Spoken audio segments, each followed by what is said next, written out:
सार्वजनिक गणेशोत्सव मंडल यहाँ उपस्थित सभी गणेश भक्तों का हार्दिक स्वागत करते हैं। महाराष्ट्र संतों की भूमि, इसकी माटी में रचा बसा है अलौकिक आध्यात्मिक भंडार। भगवत गीता में भगवान श्री कृष्ण ने कहा है, संत मेरी जीवित आत्मा है। ऐसी है संतों की महिमा। तो आइए आज हम आपको ऐसे ही एक महान संत की कथा सुनाने जा रहे हैं, जिन्होंने महज 16 वर्ष की आयु में ही ब्रह्म पद प्राप्त कर लिया था। जी हाँ, हम बात कर रहे हैं संत श्रेष्ठ ज्ञानेश्वर माउली की, जिन्होंने न केवल सरल भाषा में लोगों को गीता का सार समझाया, अपितु समाज में पनप रही धार्मिक विषमताओं को भी काफी हद तक दूर किया। उनकी इसी ख्याति को सुनकर 1400 वर्ष की दीर्घ आयु वाले महान तपस्वी योगेश्वर चांगदेव महाराज के मन में भी संत ज्ञानेश्वर जी से भेंट करने की उत्कंठा जगी। उन्होंने संत ज्ञानेश्वर जी को एक पत्र भेजा, किंतु दुविधावश उसे कोरा ही रखा। जब वह पत्र संत ज्ञानेश्वर जी के पास पहुंचा, तब वे अपने भ्राताश्री गुरुवर्य निवृत्ति देव, सोपान देव तथा बहन मुक्ताबाई के संग एक ऊंची पत्थर की दीवार पर बैठे वार्तालाप कर रहे थे।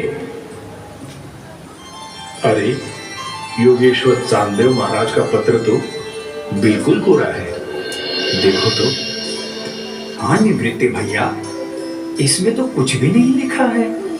भला ऐसा क्यों? लाओ सोपान भैया, मुझे दिखाओ। ये तो बिल्कुल ही कोरा है। कमाल है ना, एक महान तपस्वी जिन्होंने 1400 वर्षों तक घोर तपस्या की, 42 बार स्वयं की मृत्यु को टाल दिया। ऐसे महान तपस्वी का जीवन इस पत्र की भांति कोरा का कोरा ही रहा। क्यों ज्ञानेश्वर भैया? मुझे इस पत्र का आशय विदित है मुक्ताई।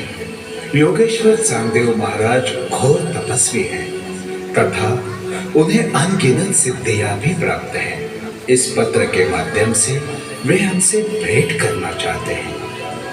तो ठीक है, मैं इनके इस पत्र का उचित उत्तर लिख भेजती हूँ।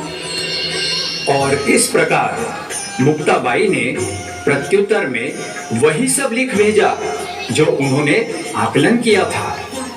प्रत्युत्तर पढ़कर चांगदेव महाराज क्रोधित हो उठे। ये हमारा घोर अपमान है। ज्ञान पड़ता है, इस बालक को अपने ज्ञान का अहंकार हो गया है, किंतु वो हमें जानता नहीं। हमें अष्ट सिद्धियां प्राप्त है। रामदेव है हम, रामदेव। अब तो अवश्य ही इससे भेंट करनी होगी। जरा हम भी तो देखें कितना ज्ञानी है वो। तभी चांगदेव महाराज अपनी योग शक्ति द्वारा एक खूंखार बाघ पर आरूढ़ होकर हाथ में नाग रूपी लगाम पकड़े हुए ज्ञानेश्वर जी से भेंट करने निकल पड़े।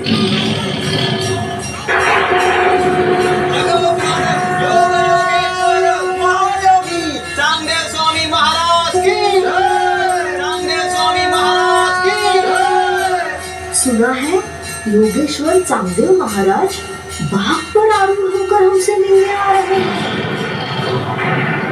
किंतु बाघ पर ही आरूढ़ होकर क्यों?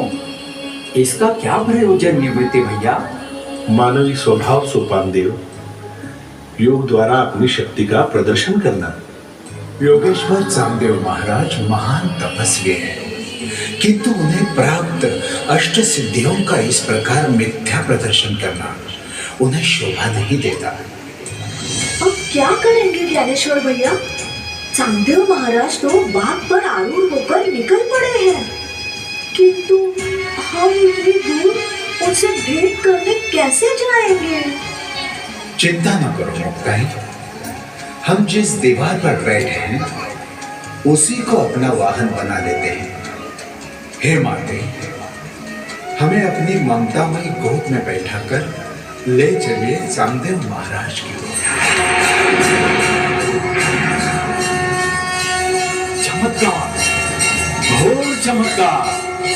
ज्ञानेश्वर माउली की याचना पर वह निर्जीव दीवार तेजी से हवा में उड़ती रही। चांगदेव महाराज ने ये दृश्य देखा तो उनका अहंकार नष्ट भ्रष्ट हो गया। हे संत श्रेष्ठ, हे ज्ञानेश्वर माउली, मैं तो नाहक जीवित प्राणियों पर अपना अधिकार स्थापित कर अहंकार में डूब गया था, किंतु किंतु किंतु आपकी निर्जीव वस्तुओं पर भी अगाध सत्ता देखकर निस्संदेह आप ईश्वरीय अवतार है, इसकी आज मुझे प्रत्यक्ष अनुभूति हुई है भगवान। आपने इस निर्जीव दीवार को चलाकर मुझे एहसास दिला दिया है कि जड़ वस्तुओं में भी चेतना है तथा कण कण में भगवान है। चांगदेव महाराज, आप महान तपस्वी हैं, महाज्ञानी हैं, किंतु ज्ञान का उपयोग यदि समाज प्रबोधन के लिए हो तो वो सार्थक हो जाता है, ना कि किसी से स्पर्धा करने हेतु।